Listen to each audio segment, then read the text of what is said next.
there's still a lot to learn, I think. She was 4th in this race last year as an 8th grader, went on to finish 54th at NXN. Again, we saw Jane Hedengren, the winner of last year's NXN, finish runner-up as a freshman at the NCAA Championships this year. So just because you're young doesn't mean you're not competitive. And as we make our way across the boxes here at the start of the race course in Bowden Park, chance for you to pick out the athletes you've tuned in to follow. And again, just appreciate all of your support for these athletes and this championship racing. We have been on the air for hours because of the size and volume of runners who wanted to be part of these regional championships, but these are the runners that are the top athletes in their respective regions coming together to race for a New York Federation title. There's the top team in New York right now in Shenandoah Central. They're geared up and ready to go. I talked with Layla Brewstry prior to this race, and she says this team has learned a lot within the last year of what their identity is going to be, and how they kind of see themselves on the national stage, and they're ready to take that next step. They're ready to win a Federation title and not only get back to Nike Cross Nationals, but can they compete for a top 15 spot at Glendevere? See teams. You also see some individual schools represented. Liverpool, Notre Dame, everyone trying to one-up their fellow competitors with that wave across the line. Referees getting them in place. We're right at the appointed time on the clock at 1:15 in the afternoon in Bowden Park. Gun is ready. Runners are ready.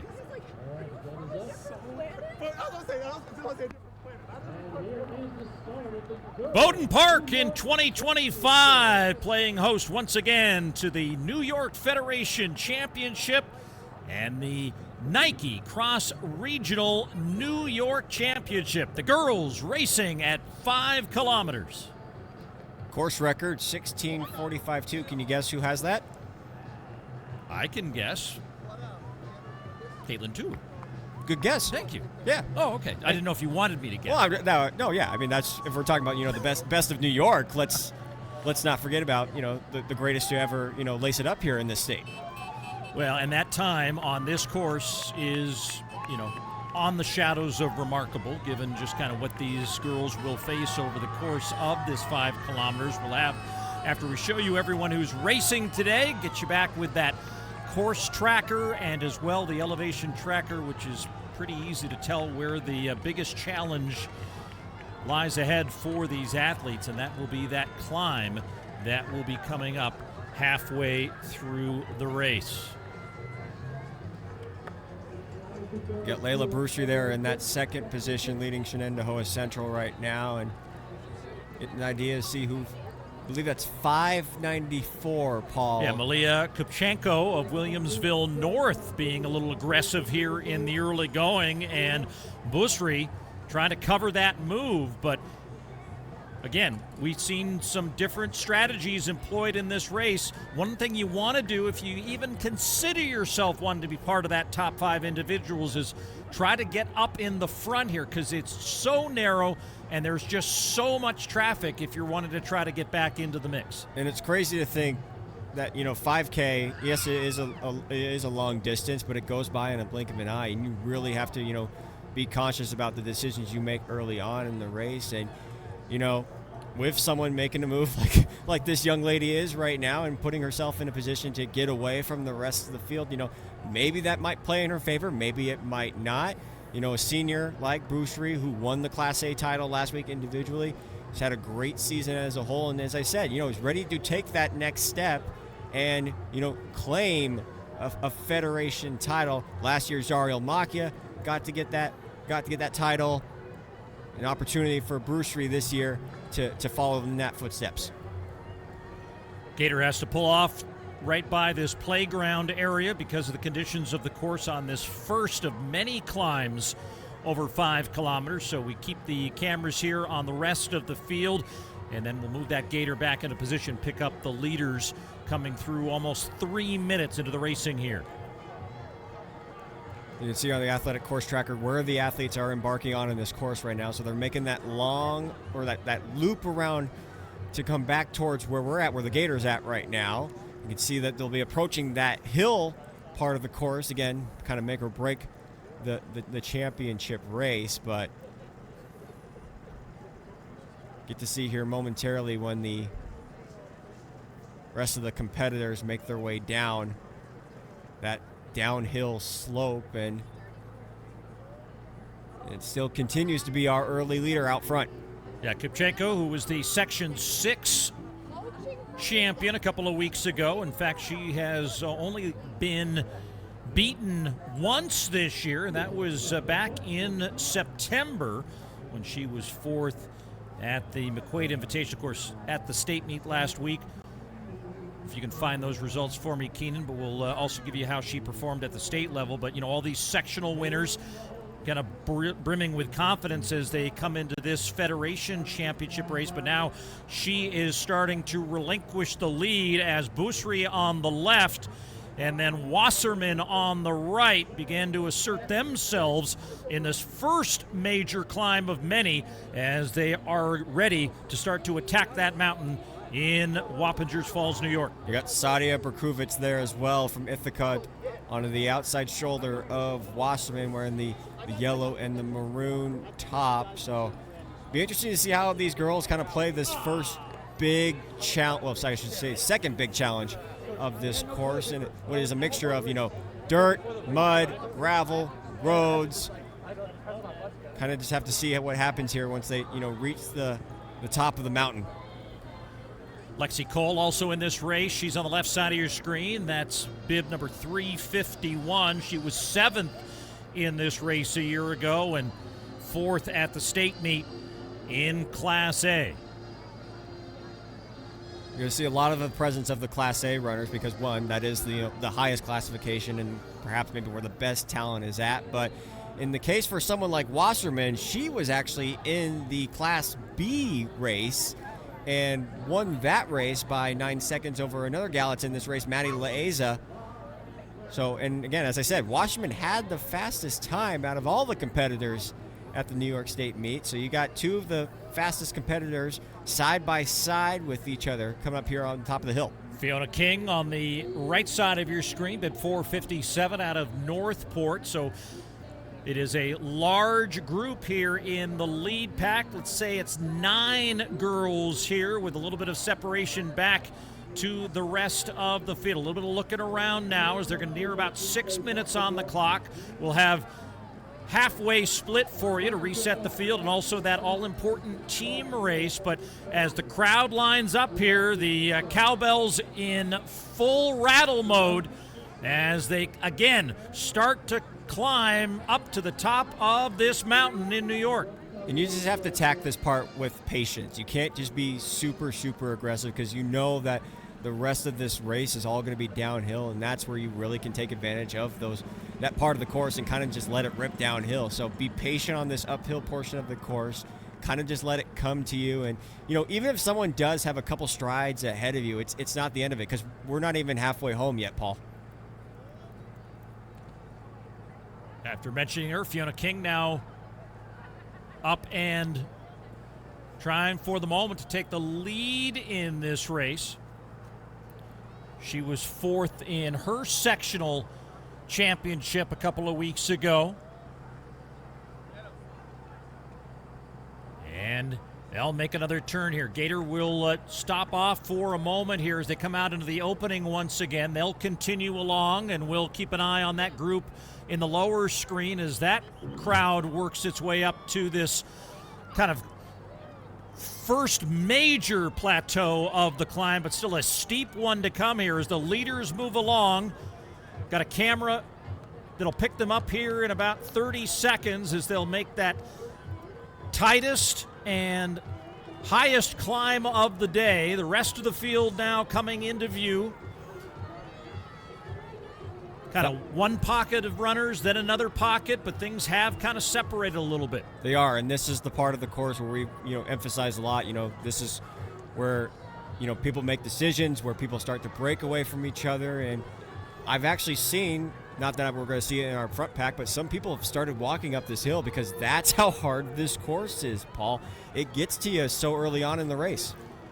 But in no case today have we seen, well, I think Sherry was leading at 2.5K in that boys race. That was the first time we saw the leader at the top of the hill win the race at the bottom of the hill. Now you see it's a group of 4 girls followed by a second group of 4 as they battle their way up that hill and to the top, and then a pretty good separation now to that next group of girls that are now coming up here in short order. There's going to be a lot of communication between those two groups, too, from their coaches in terms of individual placings, because I think that's, you got 8 right there. They're all close with each other.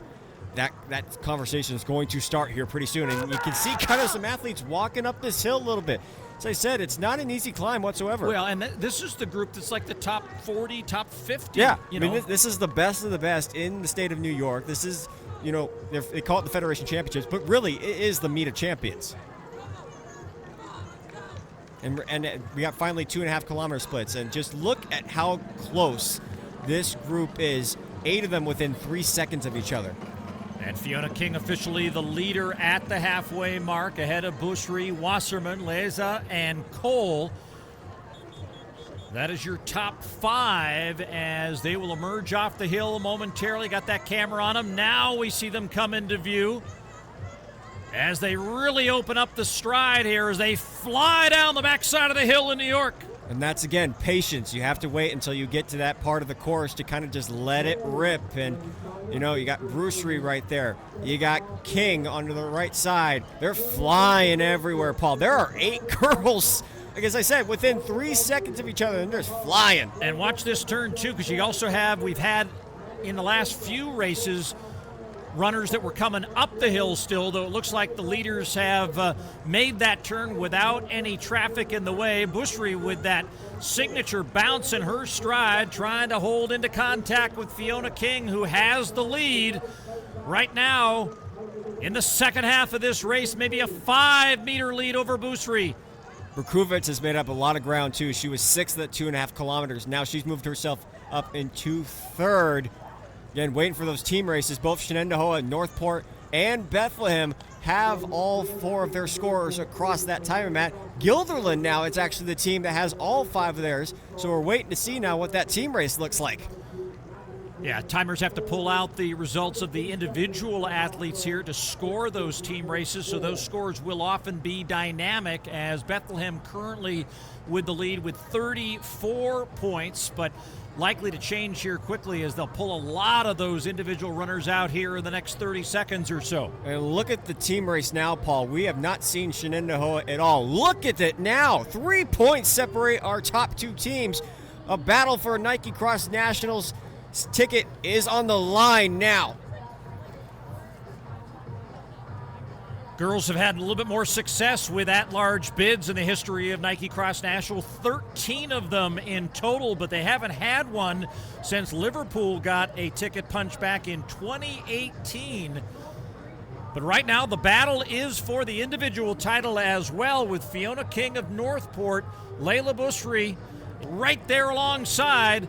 She's also factoring with her team in the team races. They sit in 2nd, and now she moves from 2nd to the lead. This is an important point for them, too, because the team that we haven't even talked about this entire time is in the lead right now in Guilderland, and Shenendehowa is in that tricky spot right now, just, oh, by the way, 1 point ahead of Bethlehem. So this 1 point is super crucial for Bushri. And we could see another reset of those scores as well. So again, dynamic scoring. We'll keep them up here for a few more moments to see if we'll get another update of that score, but it will only be the score through the halfway, as Bushri now has opened up a little bit of a lead as she's coming off one of the final descents and back along the Hudson River. And look at the team race again, Paul. Bethlehem now up front. 2 points separate them in Guilderland, and they're tied with Shenendehowa for 126 points. I can't bear this stress right now, Paul.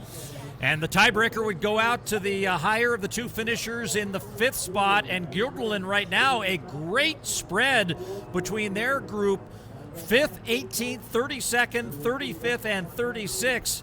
And then Shenenda Hoa with a 5th place runner back in 95th position. Lots of work to go here, although we're getting close to the end of this race, Paul. You know, we've reached the downhill portion. It's pretty much kind of a sprint finish at this point. Bruce Reed's doing her part. She's trying to get that single point. She knows that she has to be able to get that, especially with how close this team race is, as we see on the left side of our screen. 2 points not only separate the top 2 teams, but also for that third team as well. Of course, she was the runner-up last year, so that puts a chip on her shoulder. She likes running in green, and she'll do that again when she moves on collegiately. She's a commit to Notre Dame, so on a day that the NCAA championship was crowned and NC State's women back on the top of the podium once again, here is Layla Bushri, who is continuing to push the pace and stretch out that lead. As you can see now, she's in the bottom half of that course tracker, running parallel to the start chute. She went back the other direction, and a good battle brewing for second and third, but Bushri right now in full control. I mean, she really is. I mean, she's ran on this course so many times throughout her high school career. As we mentioned, finished second in this meet last year, knows where to make the right moves at the right time. And I think, you know, yes, she attacked that downhill with aggressiveness, but she's done it so much better than anybody else has, because look at the gap that she has created on the rest of the field. Well, and she has no idea, but I think what are now relatively the official midway results, her squad 2 points out of second. In fact, 2 points out of first is Guilderland and Bethlehem, both with 126 points. Guilderland on the tiebreaker in first. I mean, this is turning into a cage fight now, Paul. I mean, we're putting the three, well, we talked about the 2 best teams in New York. How about throwing Guilderland now into the mix? I don't even think they were on our key teams graphic to begin today's competition. Gonna have to send you back to the study hall for some extra work next year. Got a lot of work I guess I got to do. I can't be perfect. I just got confirmation that they were actually on there. So yes, maybe I was doing my study. So may have jumped the gun there a little bit. Might have more short-term memory problems than anything else. Yes. But we're back to the racing here. Bushri is still the leader as she's coming to that last stage of the straightaway running on the south end of this course back into the forested area for that climb to the finish line as she leads this New York Federation race, which also serves as the Nike Cross Regional Qualifier. Berkowitz now establishing herself in that second position, so she's just trying to fight off the rest of the field, maybe trying to make up as much ground as possible. So, you know, in some cases, you know, with Brewster, even though being in this position right now, even if she got second, she probably could snag that 1 point, because we have no idea if, you know, Berkowitz even has a team in this field. Well, I think the story for her squad is that fifth runner was 95th, and their top 4 runners, 2nd, 7th, 11th, and 13th, which really reinforces the fact that this is ultimately a team sport. Don't know how far back 95th was in terms of time. As we go down the list, it was... I'll tell you this, speaking on teams, Guilderland is in that same section as Shenandoah Hoa and Bethlehem Central. So they didn't even qualify for the state championship. So you got the 3 best teams in New York in the same section, and only one of them advanced to the state championships. Gotta love sports. Yes, and that's why it's going to be an interesting race within the race to follow. Not only who's coming across the line as the winner, but keeping an eye on familiar singlets crossing the line in short order. Everyone trying to get low sticks, but the lowest stick of them all will belong to Layla Bushri as she comes into the finish line chute. The runner-up from last year leaves little doubt who will be the champion of New York in 2025, as Layla Bushri is going to take the Nike Cross Regional title and the New York Federation title here in Bowdoin Park.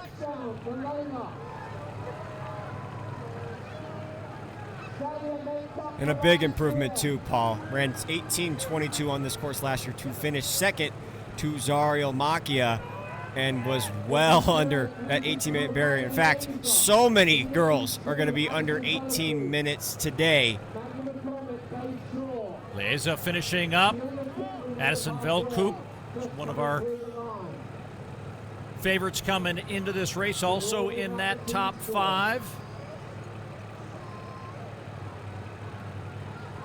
As Bushri gets that photo op moment with the finish line tape she just broke. Still some key placings. And here comes Chrome Truck for Bethlehem. So there's Bethlehem's first runner across the finish line. Then here comes another Shenendehowa athlete. So this is the waiting game now, Paul, is to see Bethlehem, Shenendehowa. So both teams got their top 2 across the line. Well, I think it's all going to come down to 5th runners here. I think it's all going to come down to those middle of the packs, whether there was enough traffic in front of them that they could pick off 2, 3, maybe even 4 runners and make a difference. 2 green. I see right here, Shenendehowa. So Bethlehem had their 3rd across the line, and you got 3, 4 for Shenendehowa. And that runner just picked up 2, 3 points right there. Yeah. Yeah, just waiting to see. We're trying to gauge what these uniforms are and read them. At least we know for sure Shenendehowa is wearing green, and the only team that's wearing green in this championship race. But where is also Guilderland at as well? Because they were our leaders in this. Well, yeah, they were our leaders after 2.5 kilometers, even though they were tied at points apiece.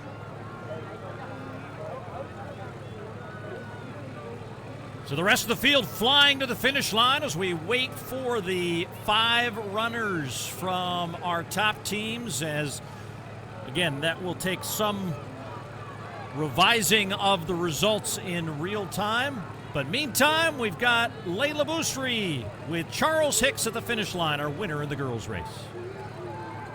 All right, I'm here with Layla Bousri after her NXR victory. How are we feeling after such an incredible race? Feeling really good, yeah. Yeah, I'm excited. My teammates.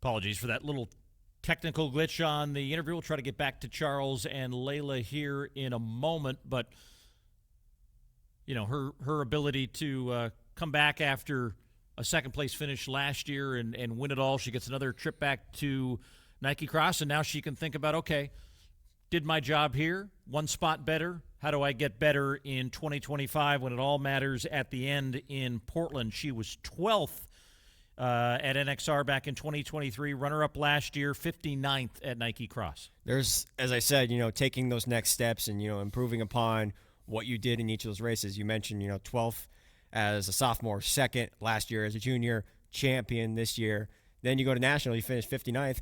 Hey, can we get into the top 40? Can we get into the top 30? I mean, she's one of the top 30 individuals in the entire country according to our DiStat rankings. So again, it's just, you know, taking those steps bit by bit and, you know, just working on it, just getting better. I think that's the biggest thing, is just getting better as these races go by. And you can see that, you know, we're still waiting on those team races to see if, you know, if she's joined by her team, Shenendehowa, at nationals. But we apologize. We'd like to get back to hear what she has to say about it. But, you know, we're just waiting to see what else happens here in this team race. Well, we get our first look at team scores now. Again, these are very unofficial, but Shenendehowa's 5th runner did what she needed to do. She has moved up, as this score at 63 has her in 40th place overall. So that is a major move in the final stretch. Has not been enough to catch Bethlehem at this point, but created some distance to Guilderland, who was kind of looking to upset everybody here in the team race. Well, and there's the benefit of not having raced for a week. Fresher legs. And I asked, you know, Bousri about that the other day. I was like, do you guys feel like you have an advantage or a disadvantage? And she said personally they have an advantage because, you know, they got racing on there and they just want to keep going.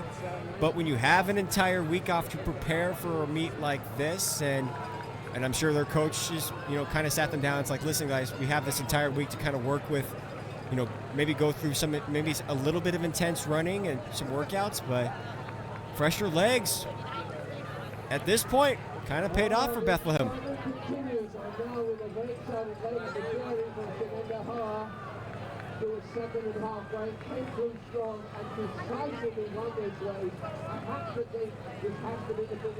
So we expect another revision of those results here in a moment as they'll again pull out the individual runners, and there they have now made a major adjustment, and the delta is down to 1 point between Bethlehem and Shenendehowa, and that may not be the final result as they continue to work their way down the list and pull out those individual runners. As we watch the replay and see Busri take control, is there enough in those recalibration of results to get Shenendehowa ahead of Bethlehem in the standings?